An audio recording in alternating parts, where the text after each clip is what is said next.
Go yard. I got so much motherfucking design on right now. Break it down, bring it back, make it clap. I got 3 old thoughts, new block, where that thing. Bitches on my line, and you know.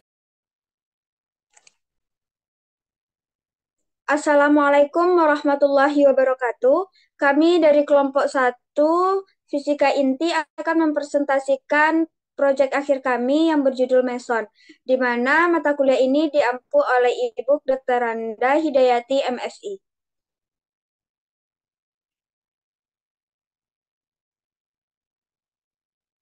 Anggota kelompok 1 yang pertama ada Amelia Zelika Hirawan dengan NIM 210330003, Ayu Apriani Zebua dengan NIM 210330007, Dela Safitri dengan NIM 210330008, Hada Halimatur Faradila dengan NIM 210330017, Khairun Nisa 210330019, dan saya sendiri Leni Martaliza dengan NIM 210330021.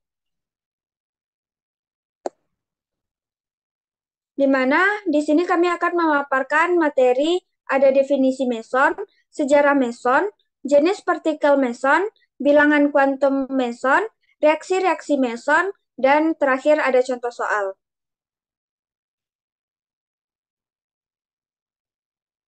Nah, untuk materi yang pertama ada definisi meson, di mana di sini akan saya jelaskan sendiri. Meson adalah salah satu jenis partikel subatomik yang tergolong ke dalam keluarga hadron, di mana hadron ini adalah partikel yang terbentuk oleh quark dan diikat bersama oleh gaya kuat. Salah satu dari 4 gaya fundamental dalam fisika, selain dari gaya elektromagnetik, gravitasi, dan gaya lemah, meson memiliki sifat unik yang membedakannya dari partikel subatomik lainnya. Dan penelitian terus berlanjut untuk memahami lebih dalam tentang struktur dan perilaku mereka.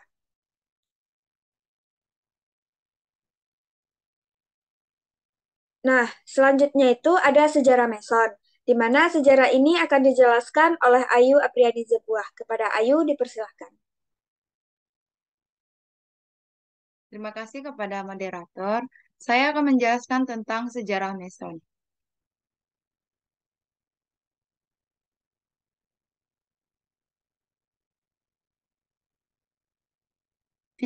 Fisikawan teoretis Jepang Hideki Yukawa adalah orang yang pertama kali memprediksi keberadaan meson pada tahun 1935. Ia menyatakan bahwa meson adalah pembawa gaya yang mengikat proton dan neutron bersama-sama dalam inti atom. Pada tahun 1932, Heisenberg mengusulkan teori bahwa elektron dan positron bolak-balik antara nukleon-nukleon. Misalnya, sebuah neutron dapat memancarkan elektron dan menjadi sebuah proton, sedangkan sebuah proton dapat menyerap elektron menjadi sebuah neutron. Namun, perhitungan berdasarkan data peluruhan beta menunjukkan bahwa gaya yang timbul dari permukaan elektron dan positron oleh nukleon terlalu kecil dengan faktor 10⁻14 untuk berperan dalam struktur nuklir. Menurut teori Yukawa, setiap nukleon terus-menerus memancarkan dan menyerap pion atau pi-meson. Jika terdapat nukleon lain di dekatnya, pion yang dipancarkan dapat menyeberang alih-alih kembali ke nukleon induknya. Transfer momentum yang menyertai setara dengan gaya aksi. Dalam fisika partikel, meson merupakan partikel subatomik hidronik yang terdiri dari satu quark dan satu antiquark, terikat bersama oleh interaksi yang kuat. Karena meson terdiri dari quark yang merupakan subpartikel, maka meson memiliki ukuran fisik dengan diameter sekitar 1 Fermi, yaitu sekitar 2-3 ukuran proton atau neutron. Nah, di sini ada gambar yang merupakan partikel pion dan antipartikel pion, di mana peluruhan meson bermuatan dapat membentuk elektron dan neutrino, sedangkan meson yang tidak bermuatan memungkinkan untuk meluruh menjadi foton.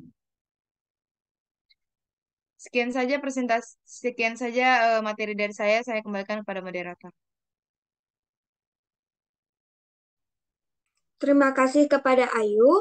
Selanjutnya kita masuk ke materi jenis partikel, di mana ini akan dijelaskan oleh Khairunisa. Kepada Khairunisa dipersilakan. Baiklah, terima kasih kepada moderator. Di sini saya akan menjelaskan mengenai jenis partikel meson. Nah, jenis partikel pertama itu ada pion. Pion ini merupakan anggota paling ringan dari keluarga meson. Nah, salah satu dari 3 kelompok utama partikel, lepton yang meliputi elektron dan neutrino, dan baryon yang mencakup nukleon adalah 2 keluarga lainnya. Nah, meson adalah partikel yang memiliki putaran bilangan bulat. Lepton dan baryon memiliki putaran setengah bilangan bulat dan juga berinteraksi dengan nukleon melalui gaya kuat, selain gaya lemah dan gaya elektromagnetik.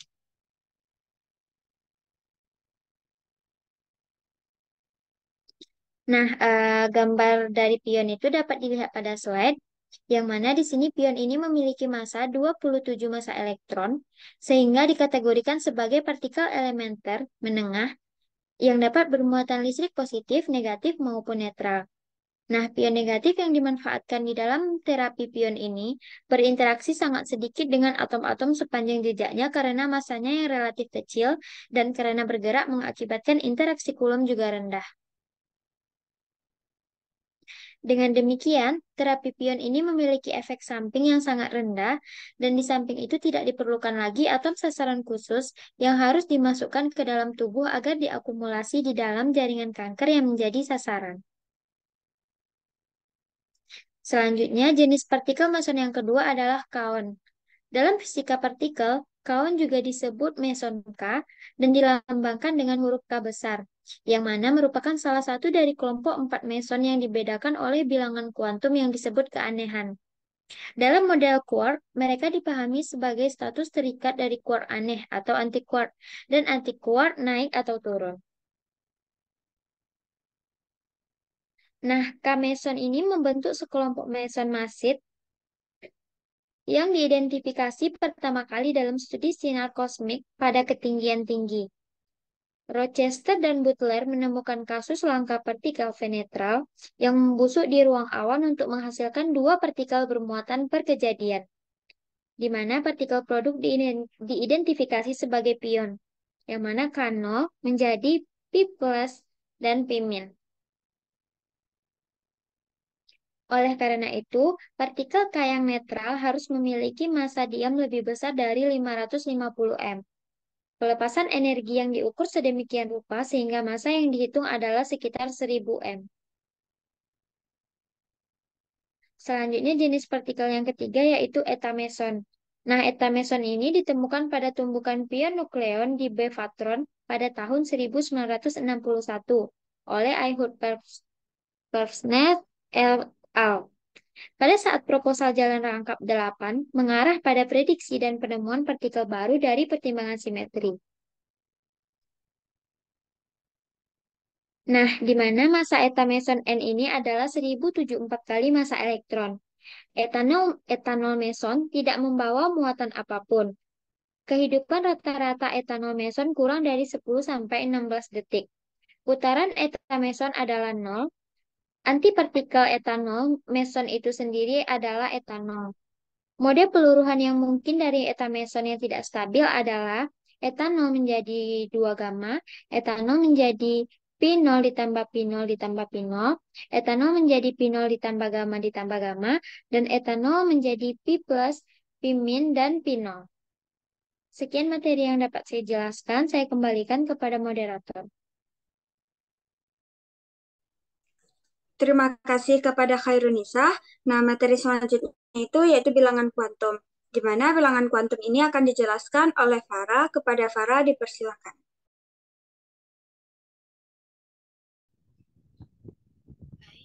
Saya lanjutkan materi mengenai bilangan kuantum. Quark adalah fermion, khususnya dalam hal ini. Partikel yang berputar setengah sama dengan spin sama dengan setengah. Karena proyeksi putaran bervariasi dengan kelipatan 1, yaitu 1 halbar, satu quark mempunyai faktor putaran yang panjangnya 1,5 dan memiliki 2 proyeksi putaran, spin Z sama dengan plus setengah atau spin Z sama dengan min plus setengah. sejajar. Dalam hal ini, kedua vektor putaran dijumlahkan untuk menghasilkan vektor dengan panjang spin sama dengan 1, dengan 3 kemungkinan proyeksi putaran, spin Z sama dengan +1, spin Z sama dengan 0, dan spin Z sama dengan -1. Dan kombinasinya disebut vektor meson atau triplet spin -1.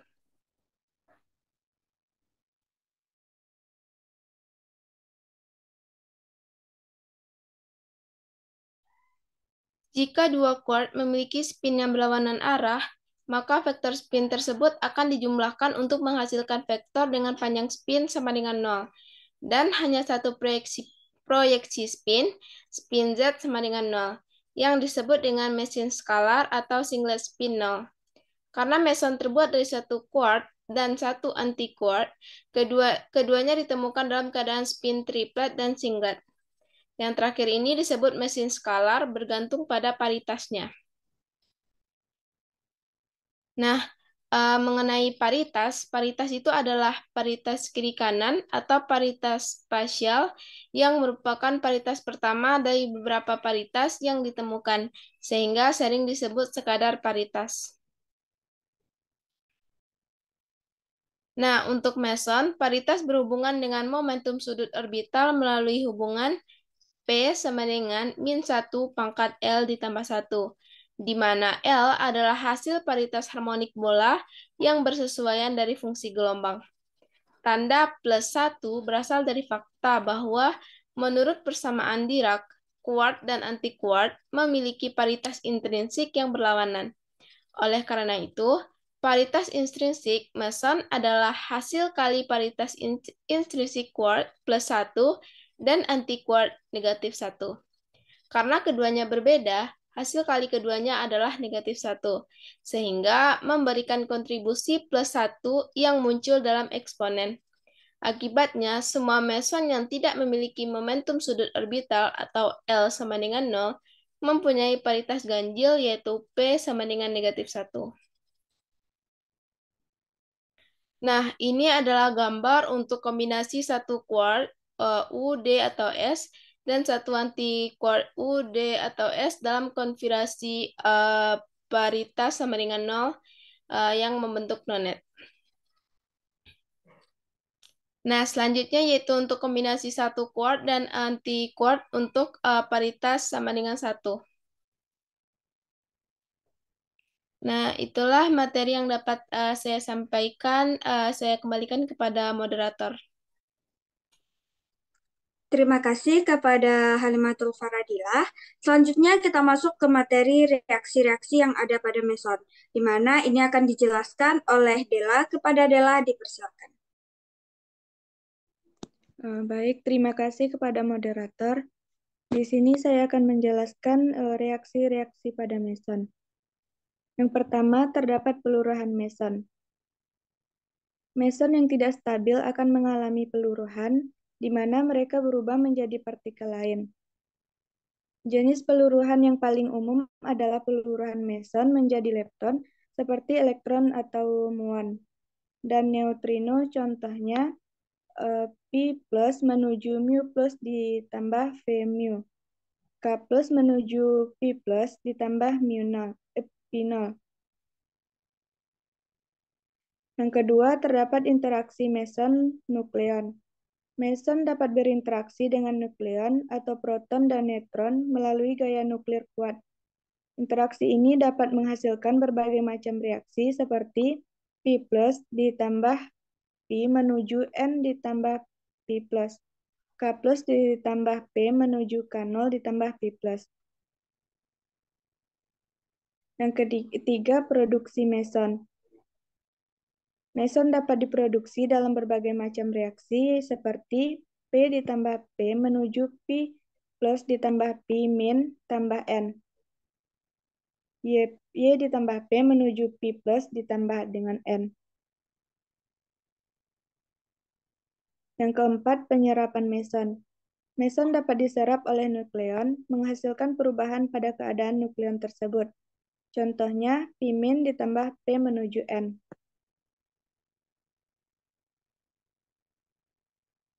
Jenis reaksi meson yang terjadi tergantung pada beberapa faktor, yaitu jenis meson. Seperti jenis meson memiliki sifat dan reaksi sendiri. Energi meson menentukan jenis reaksi yang dapat terjadi. Lingkungan sekitar. Kehadiran partikel lain di sekitar meson dapat mempengaruhi reaksinya.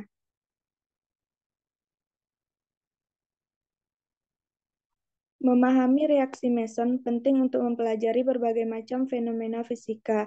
Di antaranya, yang pertama, struktur hadron. Reaksi meson dapat digunakan untuk mempelajari struktur internal hadron. Yang kedua, gaya nuklir kuat.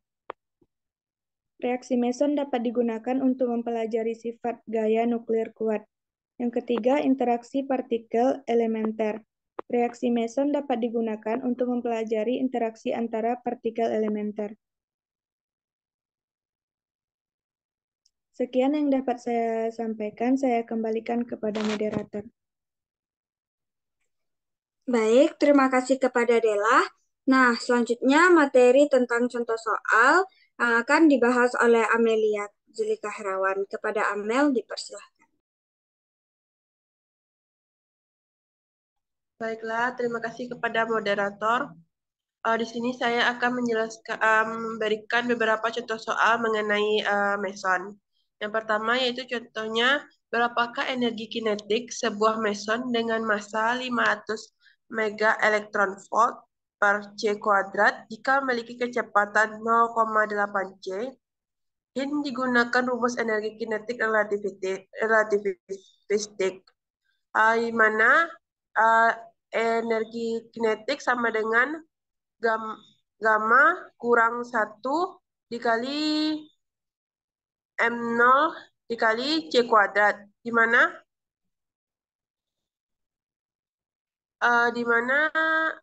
lambda sama dengan 1 per akar 1 kurang P kuadrat per C kuadrat. Lambda sama dengan 1 per akar 1 kurang 0,8 kuadrat, di mana lambda mendekati 1,667 kurang 1 dikali 500 mega elektron volt. Jadi EK yang didapatkan mendekati 83,33 mega elektron volt. Untuk materi selanjutnya yaitu untuk soal yang selanjutnya yang kedua yaitu sebuah meson dengan energi total 120 mega elektron volt mengalami peluruhan menjadi 2 partikel masing-masing dengan energi 40 mega elektron volt. Hitunglah energi kinetik relatif kedua partikel setelah peluruhan. Di sini energi kinetik relatif dapat dihitung sebagai selisih energi total sebelum dan setelah peluruhan, di mana EK relatif sama dengan EK total awal dikurang sigma E total akhir. Jadi EK relatif sama dengan 120 dikurang 40 ditambah 40. Jadi EK energi kinetik relatif sama menjadi hasilnya yaitu 40 mega elektron volt.